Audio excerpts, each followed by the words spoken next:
élu de Dieu. Peu de personnes atteignent ce moment précis. Peu de personnes arrivent jusqu'au test final. Et encore moins le réussissent sans même s'en rendre compte. Pourtant, si tu es ici, c'est que tu fais partie de ceux qui ont tenu bon jusqu'au bout, même quand tout semblait perdu, même quand le silence de Dieu était assourdissant, même quand tu avais l'impression d'avancer seul contre le monde entier. Tu t'es peut-être demandé pourquoi tout était devenu si difficile récemment. Pourquoi les obstacles se sont multipliés. Pourquoi certaines portes se sont fermées brutalement. Pourquoi des personnes se sont éloignées sans explication. Pourquoi tu as dû faire face à des choix impossibles, à des nuits de doute, à une fatigue que rien ne semblait pouvoir apaiser. Ce que tu ne savais pas, c'est que tout cela n'était pas une punition. C'était une épreuve. Un test final. Le dernier filtre avant l'élévation. Dieu n'a pas observé tes paroles. Il n'a pas regardé ce que tu disais croire. Il a regardé ce que tu faisais quand personne ne te voyait. Il a observé ton cœur quand tu n'avais plus de réponse, ta foi quand tu n'avais plus de signes, ton endurance quand tu n'avais plus de force. Et aujourd'hui, le verdict est tombé. Tu as passé le test. Et la réaction de Dieu face à ce que tu as traversé va te laisser sans voix. Avant d'aller plus loin, abonne-toi. Abonne-toi parce que je poste chaque jour des vidéos qui pourront t'aider et je te promets que tu ne regarderas pas qu'une seule vidéo sur mon compte. Ce message n'est pas destiné à tout le monde. Il est réservé à ceux qui ont été préparés dans l'ombre pour un appel que le monde ne comprend pas encore. Reste bien jusqu'à la fin de cette vidéo parce que ce que tu vas entendre pourrait expliquer toute ta vie jusqu'à aujourd'hui. Tu vas comprendre pourquoi cette épreuve était nécessaire, pourquoi tu n'as jamais été abandonné, et surtout ce que Dieu est en train de préparer maintenant que tu as franchi cette dernière étape. Pour les élus, le test est terminé, et ce qui arrive ensuite change absolument tout. 1. Le test final. Pourquoi si peu l'atteignent? Le test final n'est pas une épreuve ordinaire. Ce n'est pas une difficulté de plus sur ton chemin, ni un obstacle destiné à te faire tomber. C'est un filtre spirituel extrêmement précis, conçu pour ne laisser passer que ceux dont le cœur, l'âme et l'intention sont alignés. Beaucoup pensent être prêts. Beaucoup croient avoir tout compris. Mais quand ce test arrive, la majorité abandonne sans même réaliser qu'elle était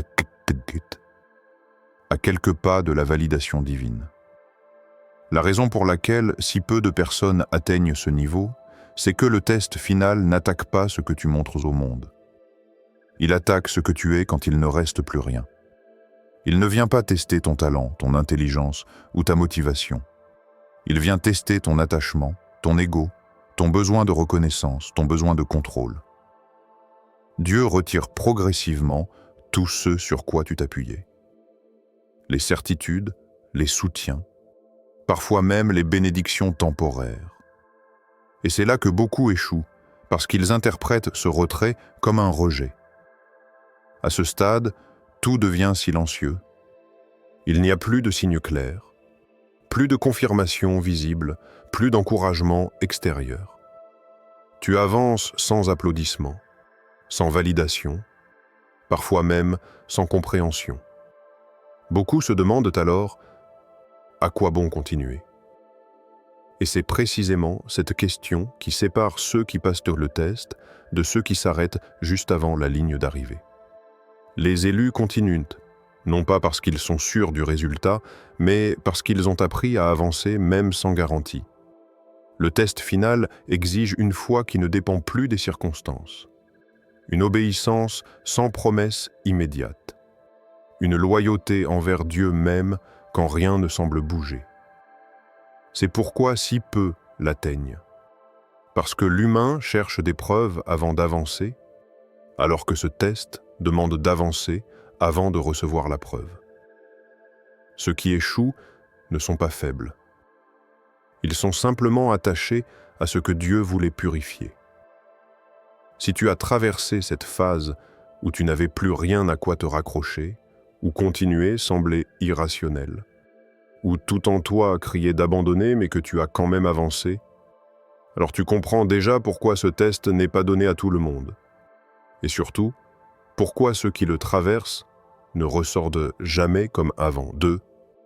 Les signes invisibles que tu étais en train de réussir. Pendant que tu traversais cette période étrange, tu as peut-être eu l'impression de régresser, de perdre du terrain, ou même d'échouer. Pourtant, en réalité, quelque chose de beaucoup plus profond était en train de se produire. Le test final ne se valide jamais par des signes visibles à l'extérieur. Il se valide par des transformations intérieures si discrètes que beaucoup ne les reconnaissent qu'après coup. C'est pour cela que tant de personnes abandonnent au mauvais moment, croyant que rien ne change, alors que tout est déjà en train de basculer. L'un des premiers signes invisibles de ta réussite a été le détachement. Des choses qui te faisaient réagir auparavant ont commencé à perdre leur emprise sur toi. Certaines paroles, certaines trahisons, certaines injustices n'avaient plus le même pouvoir. Non pas parce que tu étais devenu insensible, mais parce que ton âme s'était déplacée à un autre niveau. Dieu ne t'a pas endurci, il t'a affiné. Et ce détachement est l'un des indicateurs les plus clairs que le test était en train d'être validé. Un autre signe, plus déroutant encore, a été la fatigue profonde, mêlée à une paix étrange. Ton corps était épuisé, ton mental surchargé, mais au fond de toi, quelque chose restait étonnamment calme. Même dans le doute, même dans l'attente, tu n'étais pas en panique. Cette paix n'était pas logique. Elle ne venait pas des circonstances. Elle venait de l'intérieur. C'est une paix que Dieu accorde uniquement quand il sait que la tempête touche à sa fin. Tu as peut-être aussi remarqué que tu ne ressentais plus le besoin de te justifier, de convaincre ou de prouver quoi que ce soit. Le regard des autres comptait moins. Leur incompréhension ne te blessait plus comme avant. Ce silence intérieur, cette retenue, cette capacité à observer sans réagir est un signe majeur de maturation spirituelle. C'est ainsi que Dieu marque ceux qui sont sur le point de franchir un seuil important. Enfin, il y a ce signe que peu osent reconnaître. Tu as continué, même sans motivation, même sans enthousiasme, même sans vision claire.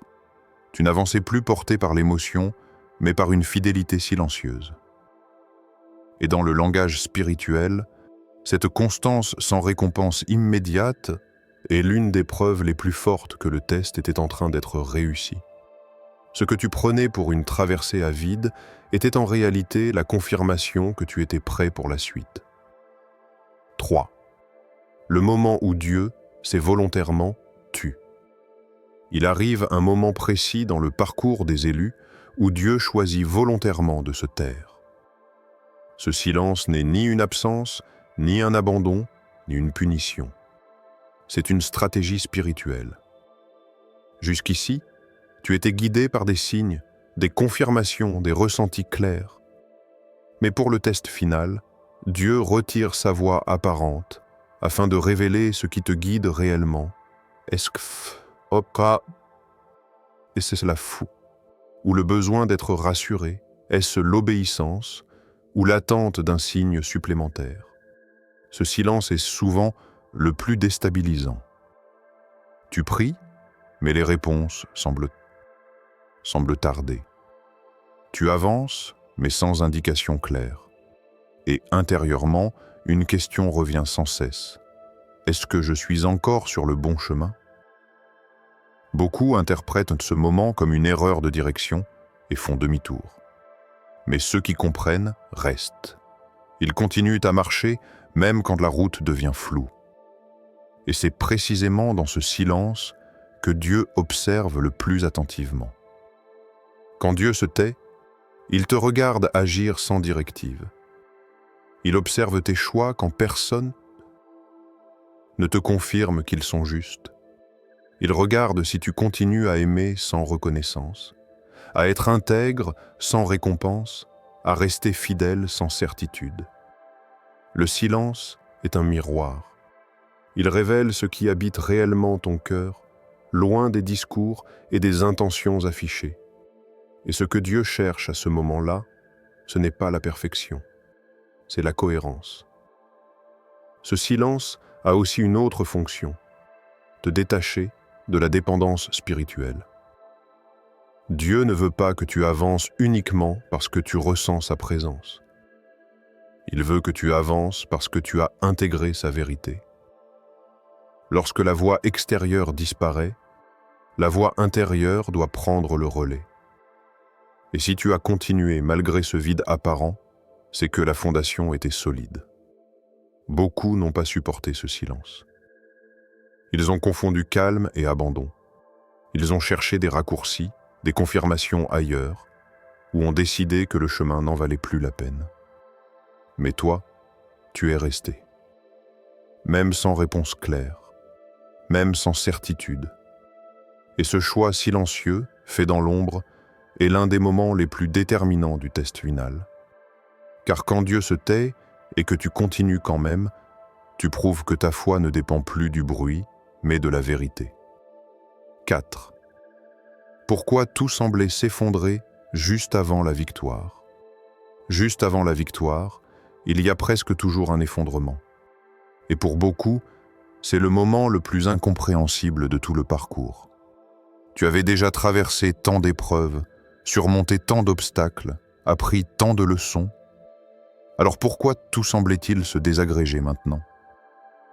Pourquoi, alors que tu étais si proche, la pression est-elle devenue plus intense, les pertes plus lourdes, les doutes plus envahissants? Ce moment n'était pas une erreur. C'était une étape essentielle du test final. Cet effondrement apparent sert à une chose précise: briser ce qui ne peut pas t'accompagner vers la suite. Dieu ne construit jamais une élévation sur des fondations fragiles. À l'approche de la victoire, tout ce qui repose encore sur l'ego, la peur, l'attachement excessif ou l'illusion de contrôle doit tomber. Et la seule manière d'y parvenir est de provoquer une situation où ces éléments ne peuvent plus tenir. Ce n'est pas cruel, c'est préparatoire. À ce stade, tu as peut-être vu s'écrouler des projets, des relations, des certitudes que tu pensais solides. Tu as peut-être eu l'impression que tes efforts étaient effacés, que ton chemin n'avait servi à rien. En réalité, Dieu n'a pas détruit ce que tu étais en train de bâtir. Il a retiré ce qui n'était pas aligné avec ce que tu allais recevoir. La victoire à venir exige une version de toi plus légère, plus vraie, plus libre. Ce moment est aussi celui où la tentation d'abandonner est la plus forte. Parce que tout ce que tu vois te dit que tu es en train de perdre. Mais spirituellement, c'est l'inverse. L'effondrement est le dernier test de discernement. Vas-tu juger la situation parce que tu vois ou parce que tu crois? Ceux qui échouent ici interprètent la perte comme un échec. Ceux qui réussissent comprennent que la perte est une transition. Si tu as traversé cette phase où tout semblait se casser sans explication logique, où tu te demandais comment autant de choses pouvaient mal tourner en même temps, alors sache ceci: ce n'était pas un recul. C'était le dernier nettoyage avant l'élévation. Ce qui est tombé ne pouvait pas te suivre. Et ce qui reste en toi maintenant est exactement ce dont tu auras besoin pour la victoire qui arrive. 5. Ce que Dieu observait réellement chez toi, pendant que tu pensais être testé sur ta résistance, ta patience ou ta capacité à tenir bon, Dieu observait en réalité quelque chose de beaucoup plus subtil. Le test final ne portait pas sur ce que tu faisais, mais sur ce que tu devenais. Il ne s'agissait plus de performance, ni de résultats visibles, ni même de réussite extérieure. Ce que Dieu regardait, c'était ton cœur lorsque tout ce qui te motivait auparavant avait disparu. Dieu observait ta loyauté quand il n'y avait plus de récompense immédiate. Est-ce que tu continuais à avancer, même quand cela ne te rapportait rien? Même quand personne ne te voyait? même quand tu n'étais plus encouragé, soutenu ou reconnu. Beaucoup savent être fidèles quand les bénédictions sont visibles. Très peu le reste quand le chemin devient ingrat. Et c'est précisément cette fidélité silencieuse qui distingue ceux qui passent le test de ceux qui échouent à la dernière étape. Il observait aussi ton rapport au contrôle. Quand les situations t'échappaient, quand les plans ne fonctionnaient plus, quand tu ne pouvais plus anticiper ni maîtriser l'issue, est-ce que tu t'accrochais désespérément ou est-ce que tu lâchais prise? Le test final exige une confiance totale. Pas une confiance naïve, mais une confiance mature, capable d'accepter de ne pas comprendre immédiatement. Dieu ne cherche pas des élus qui contrôlent tout, mais des élus qui lui laissent la place d'agir. Dieu regardait également comment tu traitais les autres dans la pression. Quand tu étais fatigué, blessé, incompris, est-ce que tu devenais dur, amer, fermé? Ou est-ce que tu restais juste même quand c'était inconfortable? Le caractère se révèle toujours dans l'adversité. Et c'est ce caractère, bien plus que les compétences ou les talents, qui détermine ce que Dieu peut confier à quelqu'un après l'épreuve. Enfin, Dieu observait ton humilité. Est-ce que tu acceptais d'être réduit, ralenti, dépouillé sans te rebeller intérieurement? Est-ce que tu acceptais d'être préparé dans l'ombre, sans raccourci, sans mise en avant? Si tu as traversé tout cela sans perdre ton essence, sans renier qui tu es, alors tu comprends maintenant. Le test n'était pas contre toi. Il était pour révéler que tu étais prêt. 6. Pourquoi certaines personnes ont disparu de ta vie? L'une des parties les plus douloureuses du test final a été la disparition soudaine de certaines personnes de ta vie. Des personnes que tu aimais, en qui tu avais confiance, que tu pensais devoir garder à tes côtés pour la suite du chemin. Leur départ t'a peut-être laissé un sentiment d'incompréhension, voire de trahison. Mais ce retrait n'était pas un hasard, ni une coïncidence malheureuse. Il faisait partie intégrante de la préparation. À mesure que tu t'approchais de la fin du test, ton énergie, ta vision et ta direction ont commencé à changer. Et tout le monde ne peut pas accompagner une personne dans une transition spirituelle profonde. Certaines relations étaient liées à une ancienne version de toi, à un rôle que tu n'étais plus destiné à jouer. Dieu n'a pas permis leur éloignement par cruauté, mais par protection. Ce qui n'est pas aligné avec ta prochaine étape ne peut pas t'y suivre sans te ralentir. Pour certaines personnes, ton évolution est devenue inconfortable. Non pas parce que tu faisais quelque chose de mal, mais parce que ton silence, ton détachement et ta transformation renvoyaient un miroir qu'elle n'était pas prête à regarder. Il est plus facile de s'éloigner que de se transformer. Et Dieu respecte ce choix, tout en te préservant de relations qui auraient en créé des tensions inutiles dans la suite de ton parcours. Il y a aussi des personnes qui ont disparu parce qu'elles avaient accompli leur rôle. Elles t'ont soutenu à une étape précise, puis leur mission s'est terminée. Les relations spirituelles ne sont pas toujours destinées à durer toute une vie. Certaines sont des ponts, pas des destinations. Les retenir aurait été forcer une continuité qui n'était plus juste, ni pour toi, ni pour elles. Si ces départs t'ont fait douter de toi, sache ceci. Tu n'as pas été rejeté. Tu as été réorienté.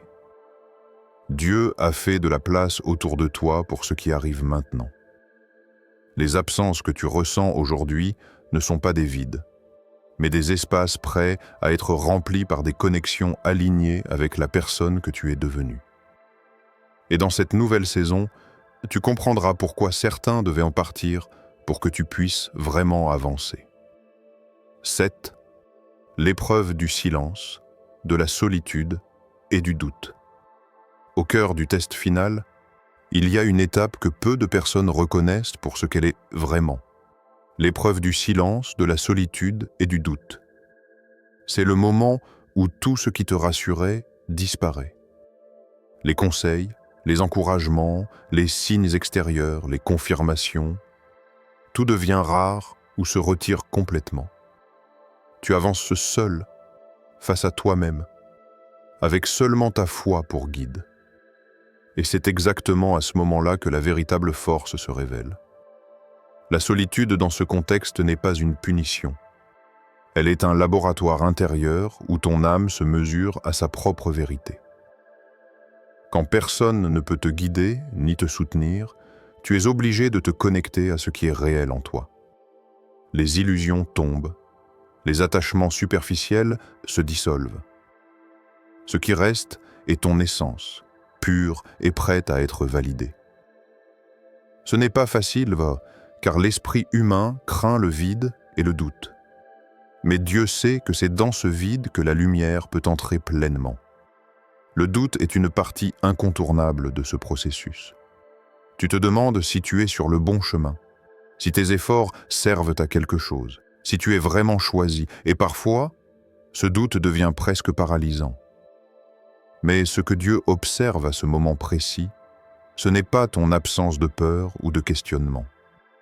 Il observe si tu continues à avancer malgré eux.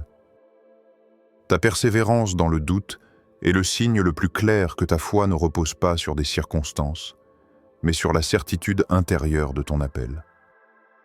Ce silence, cette solitude et ce doute sont aussi une purification. Ils font tomber l'ego, l'orgueil et les dépendances qui pourraient entraver ton ascension. Ils te forcent à écouter ta voix intérieure, à te fier à ta propre guidance divine et à comprendre que le vrai pouvoir ne vient pas des autres, mais de Dieu qui agit en toi. Ceux qui traversent cette épreuve émergent transformés, plus centrés, plus clairs, plus résistants. Si tu as ressenti ces nuits interminables, ces instants où tu semblais être seul face à l'univers, sache que ce n'était pas un abandon. C'était un passage obligé. L'épreuve t'a préparé à accueillir ce qui vient après le test final, à marcher dans la victoire avec une foi inébranlable et une compréhension nouvelle de ton rôle divin sur cette terre. 8.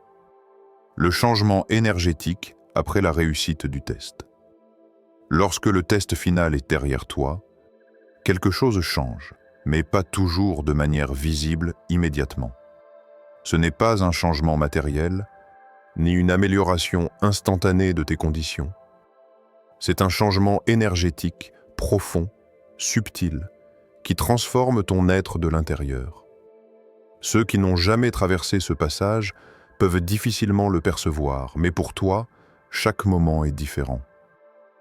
Ton aura, ton attention, ta manière de ressentir le monde évolue de manière presque imperceptible, jusqu'au jour où tu réalises que tout a basculé. Cette transformation se manifeste d'abord par la clarté.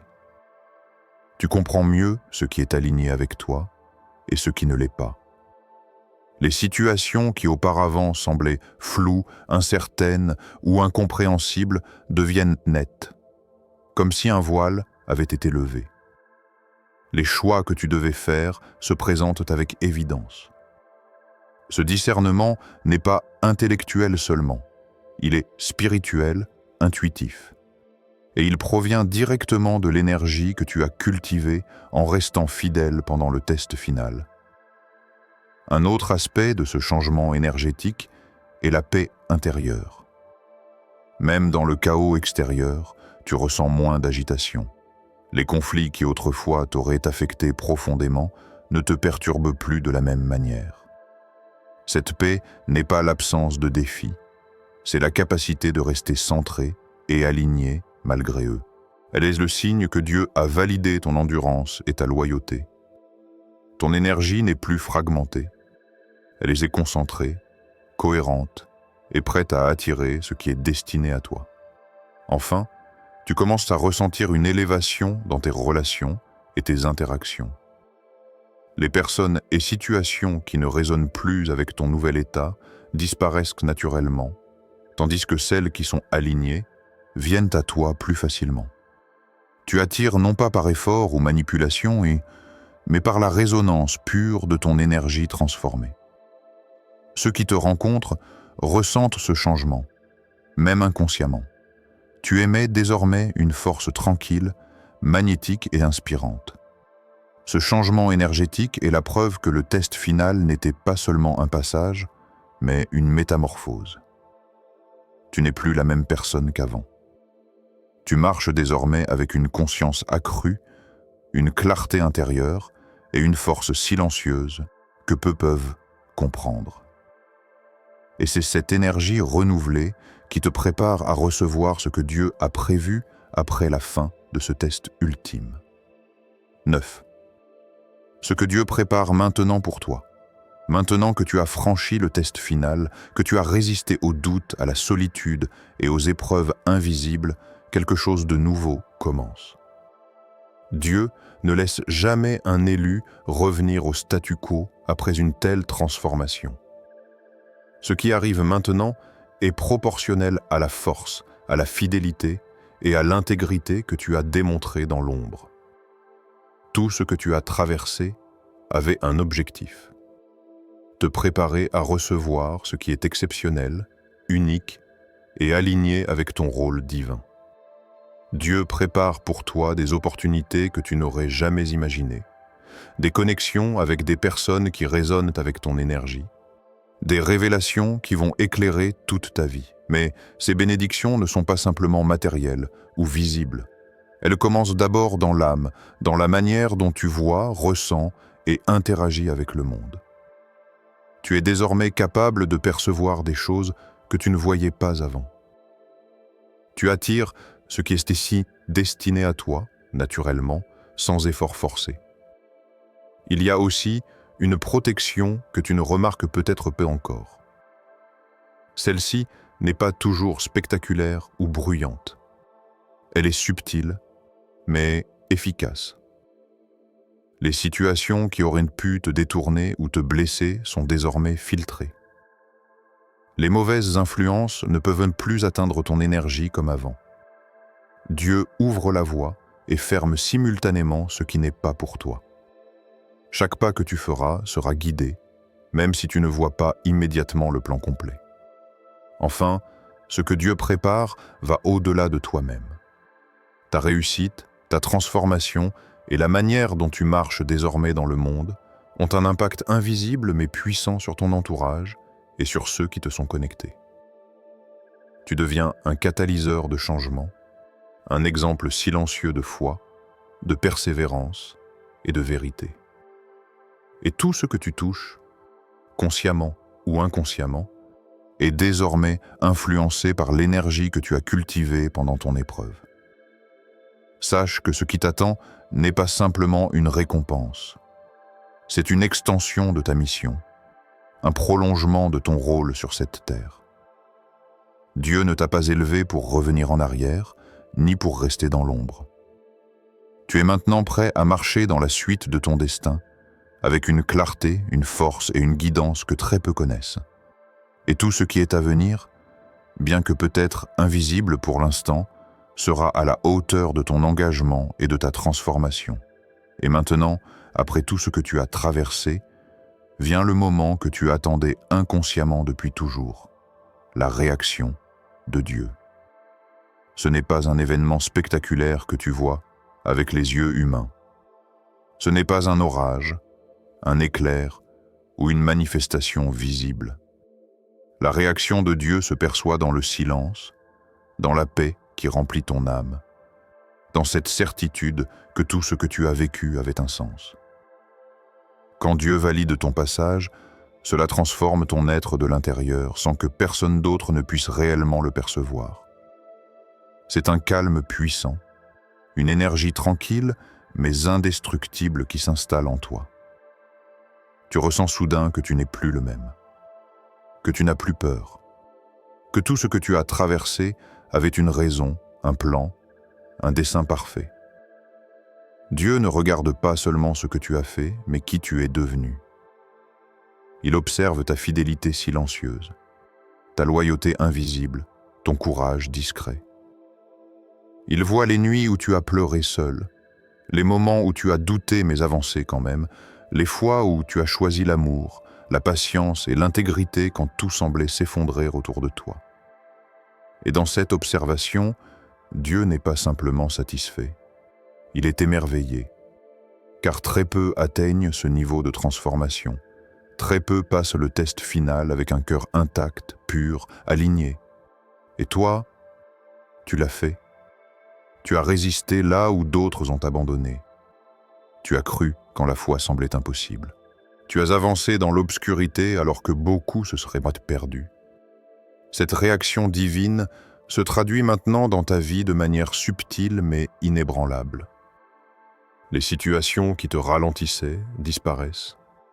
Les connexions toxiques s'effacent naturellement. Ton discernement s'affine. Ta paix intérieure devient un bouclier. Ta force, une lumière pour ceux qui t'entourent. Et chaque choix que tu fais à partir de maintenant, même minime, résonne plus profondément parce que tu n'agis plus seulement pour toi. Tu incarnes le passage, le triomphe et l'autorité de l'élu. Mais le message le plus puissant que Dieu veut que tu retires aujourd'hui est ceci. Tu n'as jamais été seul, tu n'as jamais été oublié. Et tout ce que tu as traversé faisait partie d'un plan divin pour te révéler dans toute ta grandeur. Les douleurs, les pertes, les doutes, les silences. Tout cela n'était pas un hasard. Tout était conçu pour purifier, clarifier et amplifier ton énergie, pour te préparer à la suite que peu comprennent, mais que tu es désormais prêt à vivre pleinement. Alors, marche maintenant avec conscience, avec gratitude et avec la certitude que ce test final a ouvert la porte à une réalité supérieure. Ton rôle sur cette terre est plus grand que tu ne peux l'imaginer. Ta lumière intérieure ne s'éteindra jamais, même dans les moments de chaos. Et ce que Dieu prépare pour toi dépasse tout ce que tu croyais possible. Tu es désormais l'élu qui a passé le test ultime. Tu es celui que même le ciel admire, celui que l'univers attendait, et ce n'est que le commencement.